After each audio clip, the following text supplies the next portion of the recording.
เออโอ้มาสวนมาแล้วพี่น้องสบายดีมาทุกคนเด้อ FC เด้อ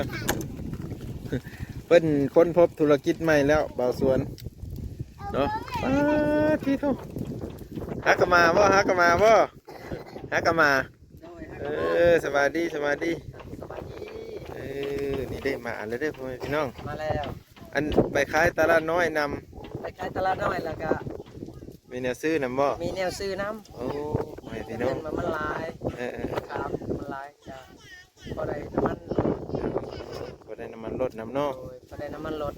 เอาซองกระต้าในเด้อซองกระตาอะไรอ่ะยังพี่เนาะนี่คือซองถุงอุปกรณ์เพิ่นไปขายเนาะไปขายกันย่างซองถุงนี่มันเป็นมืออื่นสาวอีกโอ้หมักเพชรเนาะตัวนี้คือโบบูดบะเน่าตัวนี้โบบูดบะเน่ามืออื่นนี่มืดโอ้มืออื่นนี่มืดเนาะเอามาซื้อซอยบ่สวนเนี่ยพ่อพี่น้องเก็บไว้อย่าว่ามาขายต่อจะดอกว่าเสียFCมันซื้อซอยนะเก็บไว้เป็นมืออื่นมืออื่นก็ได้เนาะของโบบูดบะเน่าเป็นมืออื่นเอาจะน้อยเบาบางสิเฮาไปสอบถามทางบ่สวนนี่พ่อพี่น้องตอนนี้บ่สวนเพิ่นกำลังมาฮอดแล้วพ่อพี่น้องเอ้ยแบบเมื่อเช้านี่เนาะเพิ่นไปตลาดน้อยเพิ่นไปได้จักมื้อแล้วเบิ่งมาถามหนูกันก่อนอัปเดตก่อนเดี๋ยวนี่เอาส่วนไป3 มื้อไป3 มื้อแล้วโดย3 มื้อมื้อที่3แล้วเนาะโดยมื้ออื่นก็สิบ่ได้ไปมื้ออื่นไม่ได้ไปเชิญมื้ออื่นไปถ่ายรูปอัดเอกสารรถจักรอันเอกสารบัดนี้โดยเฮาอยากไปในใจอยากไปให้ฮอดมันอยากให้มันฮอด3 มื้อก็ได้ไปต้องได้ไปเฮ็ดเอกสารรถอีเนาะมัน2 ชั่วโมงก็เฮ็ดเอกสารก็ไปสิไปหาซื้อมะขามเนี่ยตอนแรกมื้ออื่นนี่ตอนเช้ามื้อฮื้อสิได้ไปตลาดเพราะว่าตอนสายเลยเฮาสิไปตลาดไม่ได้เนาะโดยได้ไปแต่ตอนตี3แม่นบ่โดยอันนี้ก็ซื้อส่งให้เพิ่นพอได้กำไร 4,000 5,000ถึงว่าไปมาแต่คนก็พอได้แนวซื้ออันนี้ซื้อมาแต่ไกลเตอร์บ่มะขามนี่แต่บ้านนาบงไกลเตอร์บางคนก็บ่มีเงินโอ้ยลุงนาบ่าวแลกแน่เอามะขามแลกเลยเอามะขามแลกเลยกะสิบ้านได้กะแลกเฮาก็อ่านได้กะแลกพอได้พอได้อยู่เนาะพอเห็นอยู่แล้วก็แลกแม่นบ่พอเห็นแล้วก็แลกFC ก็เป็นโฮงบ่สวนนั่นแหละตัวนี้เฮาซื้อสดนี่ฮะเป็นสอบอันนั้นยังบ่ทันแกะน่ะซื้อสดโดยสอบนึงก็ยังสอบนึงอ่ะ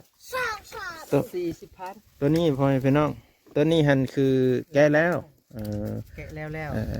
FC ก็เป็นห่วงเบาสวนว่ายันเบาสวนเป็นหนี้เบาสวนสิจ่ายวิทย์อยู่บ่เพิ่นว่ายันบ่วิทย์แล้ว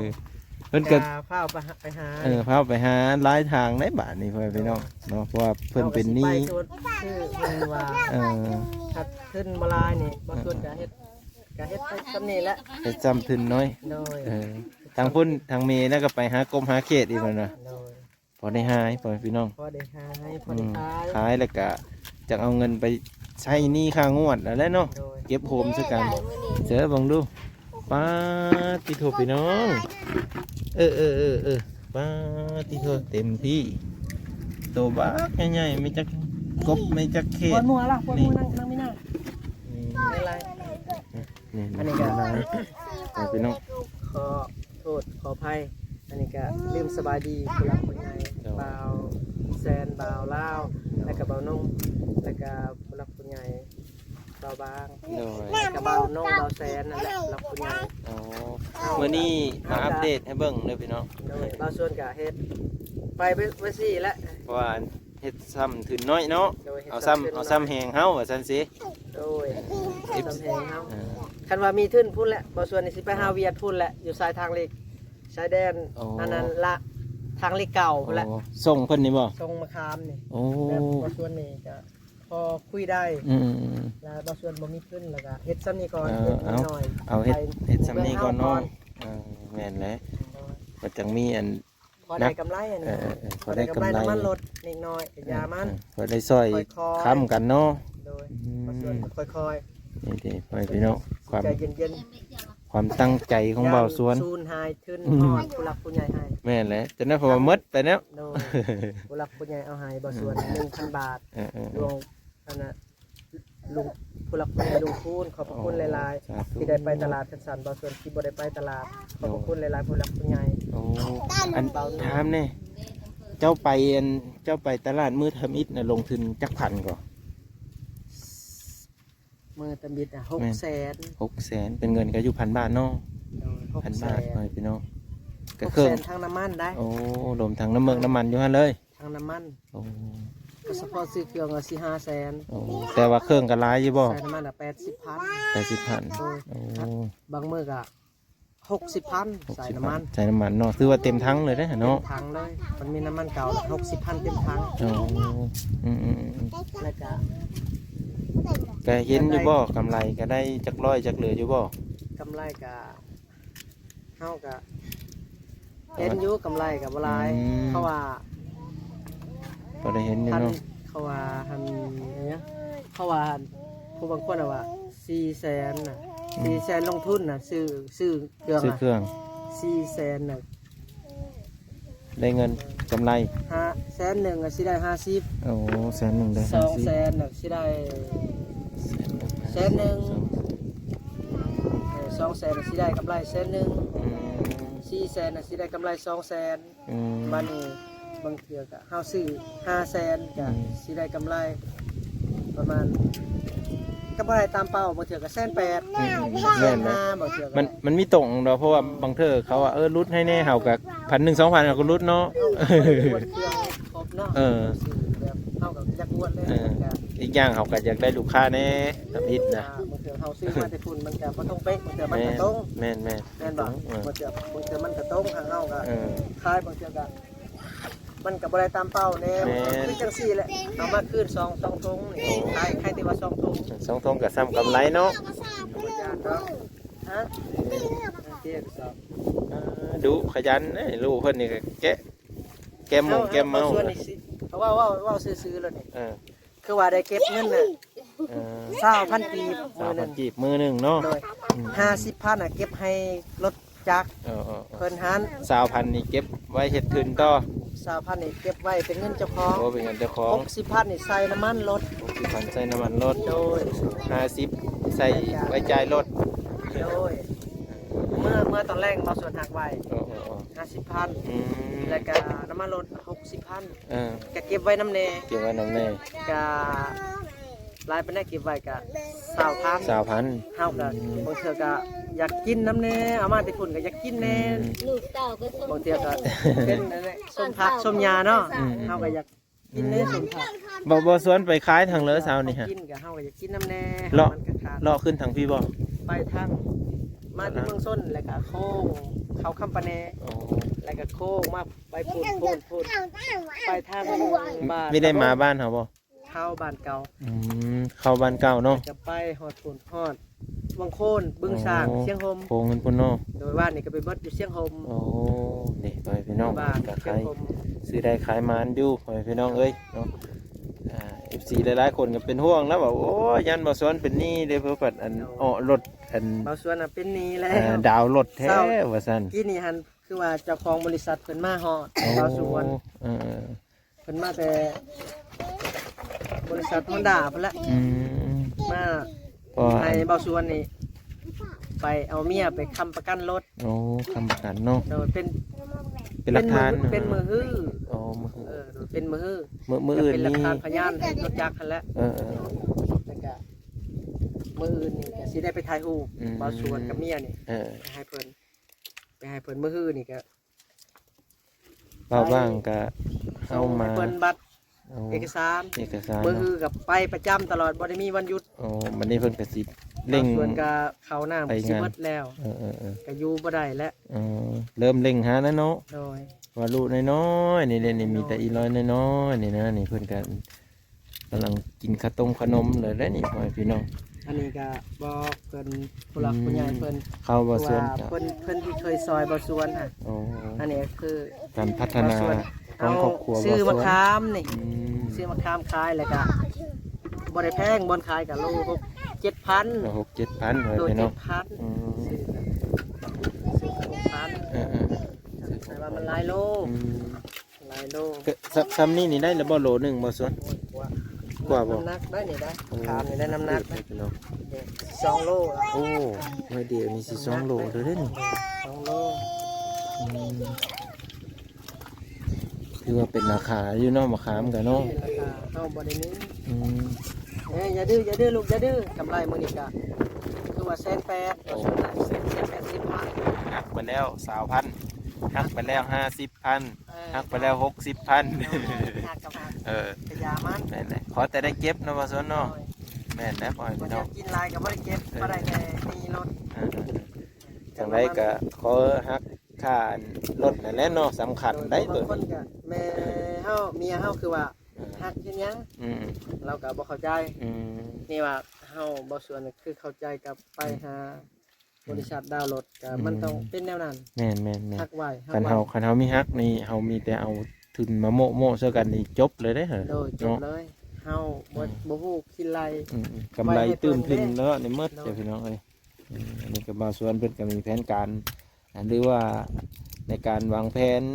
เงินของเพิ่นนะพี่น้อง โดย หรือว่าละเอียดเนาะละเอียดตามที่เพิ่นเว้าสู่ฟัง จักสิถอกได้หรือบ่แต่บางส่วนก็สิพยายามทุกวิธี นี่มาส่วนสิพยายาม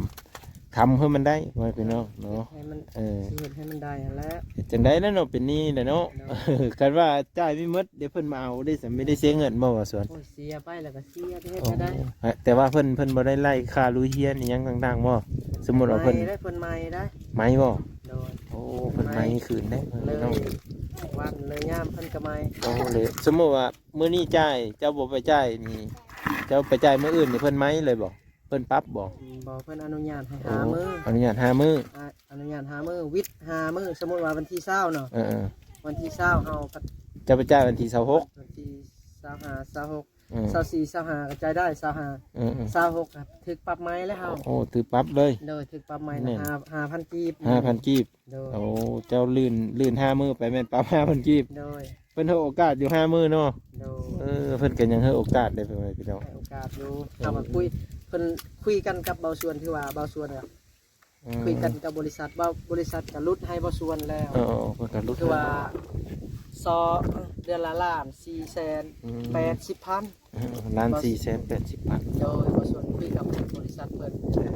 ไปก่อนเพื่อสิเอาล้าน500,000 เพิ่นก็รู้เธออยู่เนาะ มันก็รุดให้อยู่บริษัทนะ อืม อันนี้ก็ขอบอกอันนะบ่าวจานบ้างเพิ่นมาสัมภาษณ์ FC เนาะได้รับชมนำกันหน่อยพี่น้อง 400,000กับ80,000 เดี๋ยวนี้ก็เลขก็680,000เด้อพ่อพี่น้องก็สิตกเป็นเงินบาทอยู่เกือบพุ่นแหละ4-5หมื่นพุ่นแหละ โดย นักอยู่ คั เด้ นว่าสิเอามาคามมดนี่ก็สิบ่มีเงินซื้อเครื่องอีกนะ เนาะแม่นแหละ เลยมันเป็นแนวนั้นนะ บ่ส่วนก็เลยว่า ซื้อ แบ่ง มาคามมด อืม อันนี้ก็หลายโลได้นี่ อืม หลายโล นี่ตัวนี้คือเพิ่นนั่นและเป็นเพิ่นแกะแล้วนี่ ตัวนี้ใน15โลเด้ 15โล ตัวนี้11โล 11โล ตัวนี้4โลนี่ 4โล โดย โอ้ 4โล ว่าพี่น้องเอาไล่เบื้องโลเท่าไรก่อนโล7,000เนาะไปขายจะไปขายโล7,000 ได้แต่ละพันนั่นแหละกำไร นั่นเลย เดี๋ยวอาศัยในขีดนั้นเลยขีดหนึ่งสองขีดปลายใส่ปลายนั้น พอได้ตื้มกันเนาะ ตีมกันนะฮะ ป้าตัวพ่อพี่น้องในเบื้องดูนี่เป็นความสามัคคีขยันขันแข็งครอบครัวเบาสวนเด้อพ่อพี่น้องนี่แล้วก็อันตัวนี้นี่ยังไม่ทันได้แกะมันบอก ยังไม่ทันได้แกะ โอ้ตัวนี้ซื้อเป็นชอบเลย ซื้อเป็นโลเลย ซื้อเป็นสอบ โอ้ คือว่าบางคนกะ เป็นอย่างนี้แหละคือเป็นตาดิ้นตาตื่นแท้เหรอเป็นเลยน็อตรุด โอ้เล็กอันนี้มันรุดอ๋อ โอ้เล็กรุด มีอันนี้รุด ปิ้นแต่เถิงลงมาได้ป่ะ ฮะ ปิ้นแต่เถิงลงเพื่อมันไม่มีแนวล็อกเนาะ เล็กตัวใหม่ด้วยเนี่ย อืม เอาดูคนตีเดี๋ยวนี้ คนตีมีเด็ดอันนี้ดิตะปูนี่มันมีรุดโชว์บอกกิน คนหยาดเด้อตอก เออ แต่บอเซนเป็นเด็กกวน อืมโอ้มันรุดเนาะ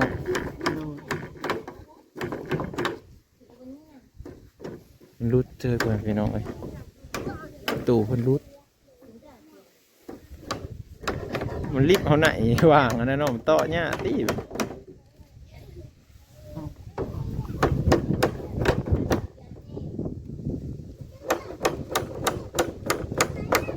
๊บ มีแนวเสื่อมใส่ เจ้าติดเด้อเจ้าติดบ่ใครไม่ได้แล้วบัดนี้ ตู้เจ้าตู้น้อยประตูเจ้าบ่จ้า ตัวใหญ่เลยเกินใหญ่หยาเลยมันนี่มีอันโฮแวมันเนาะคันปกติมีโฮแวมันนะมันสิมีรุดเนาะเอ้าคุ้งแล้วมาซะตู่รุดเนาะอันนี้ก็คือเพิ่นปอกมะขามนี่กำไรในการซื้อขายตลาดน้อยเพิ่นก็ว่าพอเห็นอยู่เพิ่นว่าพอได้เห็นอยู่แล้วก็เลยเอามะขามนี่มานำแน่ ในตะละน้อย เนาะ บ่เชิญก็ได้ ขึ้นก็เอามา ก็หาไป2-3มื้อยังบ่ทันได้เป็นลาบเป็นแล ยังเพราะว่าพูดแล้วเฮิงพูดแล้วเนาะประมาณ3 หรือ 4 มื้อจังได้เห็นเพื่อนพี่น้องเนาะกันน้อยๆมื้อนี่ก็ยังบ่ทันเห็นดอกบางทีก็น้ำมันเรายังไม่ทันได้เลยเนี่ยนั่นเนาะ 2-3 มื้อบ่ทันเห็น แม่น นี่ก็ แต่ก็เอาตื่มทุนไปเรื่อยๆบ่สวนดนๆไปอาจจะสำเร็จ เฮาสิเฮ็ดเป็นหลักเป็นแกน บ่สวนก็ตั้งใจ เล็ด เนาะ รถนี่แหละแนวอื่นก็บ่อยากวนปานใด เอาตั้งใจซื้อตัวนี้แน่บ่สวนเลย อกอ่างตัวเดียวนี่ มาบ้างก็ได้แต่เป็นกำลังใจให้แน่ เขาสิเบิดเดือนหน้านี่ เข้ากับจิมด โดยหัก เนาะ ยามันเฮาบางเทื่อเฮาหาตวงคันก็ เจ้าหาตรงทันพอได้ซื้อข้าวเนาะ ซื้อเขาแล้วก็พอรถได้เก็บซื้อเขามื้อละ9,000 30ยามันมื้อมันเดือนนี้ยังนี่เดือนนี้ก็สิคันว่าบ่มีหนี้ก็ได้เป็นเงินสดๆแล้วแหละ แม่นเลยอันนี้เป็นนี่พี่น้องเอาอดเอา3 ปีบ่ โดย 3 ปีจังใส่นี่หมดเนาะ 3 ปีอันนี้ก็บริษัทมาคุยกับบ่ส่วนบริษัทลดให้บ่ส่วนล้าน4แสน 400,000เพิ่นพี่น้อง 80,000แต่เก่าล้าน5แสน คนเวทบ่คนลาว ฮะ คนเวทมาเจ้าของโอ้คน อัน ลาว นี้คนเรียนนี่คือว่าเฮาบอลพ่อค้าใหญ่สุด โอ้บ่ค่าใหญ่คนเวียน ๆโดยคนเรียนเป็นพ่อค้าใหญ่คนเรียน เออ สายทางเล็กเก่าสายทางเล็กที่เก่า อืม ทางเฮามันบ่มีขึ้นปานนั้น เอาค่อยเฮ็ดไปเถอะน้อยนี่แล้ว ฮู้อยู่บ่ส่วนนี่พอฮู้อยู่คิดหลายแต่บ่ลงบ่หลายดอก ก็ได้ฮู้จักอยู่เนาะ โดยก็ได้ฮู้จักอยู่ นี่เด้อไปพี่น้องกำลัง มื้ออื่นนี่สิบ่ให้ไปหากบหาเขียได้มื้ออื่นนี่ลูกเมียบ่ส่วนนี่สิให้อยู่แกะมะขาม อยู่แกมะขามเนาะมาแต่ไปถ่ายรูปเลยมาแกมะขาม โดยบางเทื่อก็มันได้ อืม พอได้ซื้อมาพริกแป้งนัว เออ บางเทื่อก็มันลื่นหากบหาเขียดน้อยหนึง เอ ก็ อ มี เนาะก็ยังมีแนวเฮ็ดให้เมียอีกเด้นนี่ฮะ ยังมีเวียกให้เมียเฮ็ดอยู่พ่อแม่พี่น้องก็คือเวียกแกะมะขามนี่แหละ โดย หลังจากแกะแล้วนี่เบาสวนก็สิเอาไปส่งให้พ่อค้าอีกเทื่อนึง ไปส่ง เนาะ พ่อค้าอีก อืมเด้อ ไปส่งให้พ่อค้าอยู่ในเมือง เพิ่นก็รับซื้อเนาะ โดย ข้าวเร่งในตอนที่มันมีนี่แหละเนาะเบาสวนเนาะ โดย หมดฤดูมะขามนี่หมดเด้อเด้ ราคาก็บ่อยู่ได้มะขามก็ แม่นแหละแต่น้อยพัด อยู่วันเก่าได้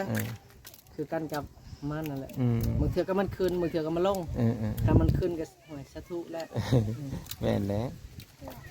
ตอนนี้ก็คือมะขามนี่ก็เป็นราคาอยู่ในระดับหนึ่งพุ่นแหละ โดย ถ้าเทียบเสื้อกับมันก็ลื่นมันอยู่เนาะ โดยลื่นมันอยู่ น้ำหนักมันก็สิร้ายกว่าอีกพ่อแม่พี่น้อง หลายกว่าเพราะว่าช่วงนี้ไปขายเครื่องกับค้าพอได้ขาย แบบ นะครับ คนน่ะเขามีเงินซื้อเขาเก็บมาขามเด้ พอค้าก็มีครูบาทเนาะ แม่นแหละ นี่ครูบาทซื้อมาขามค่ะได้ขายกับพอได้ขายเครื่อง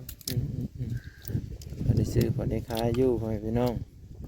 เนาะมาอัปเดตให้เบิ่งซ้ำนี่แหละพี่น้องเอ้ยสีวัตถุผลบาส่วนกำลังบุกขลุกอยู่เนาะกำลังอึกกระทึกอยู่กับมะขามเนี่ยแหละเพิ่นก็เล่งเนี่ยแกะให้มันแล้วแล้วก็ เดี๋ยว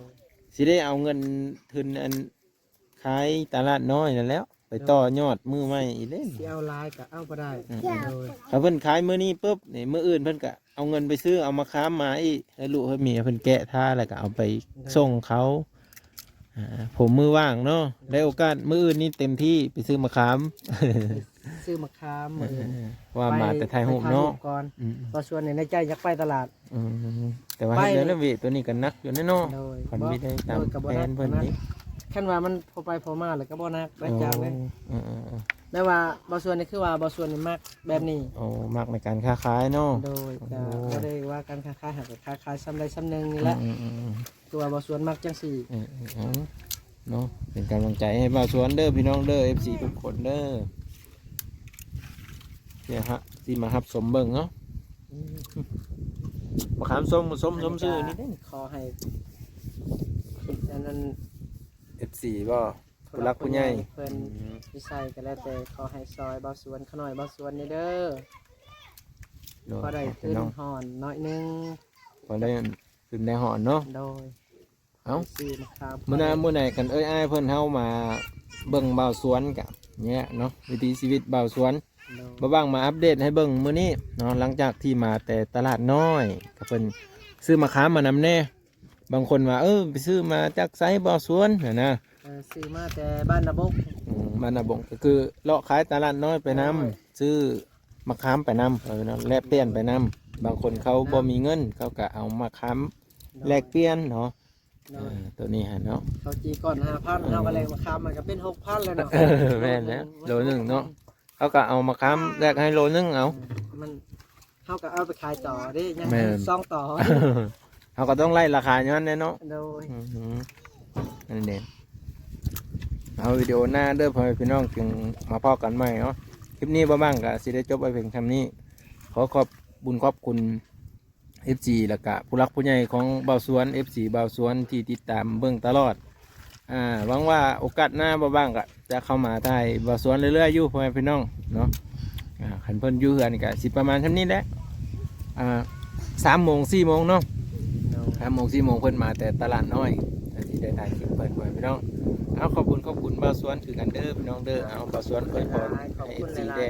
เบิดสุขคนให้เบิ่งแย่งบ่ส่วนนี่เด้อตอนนี้ยังบ่มีไม้บ่มีมือ โดย ขอให้ซอยขน้อยเด้อ จบไปเพียงเท่านี้พี่น้องเอาสวัสดีแน่ซะน้อย ส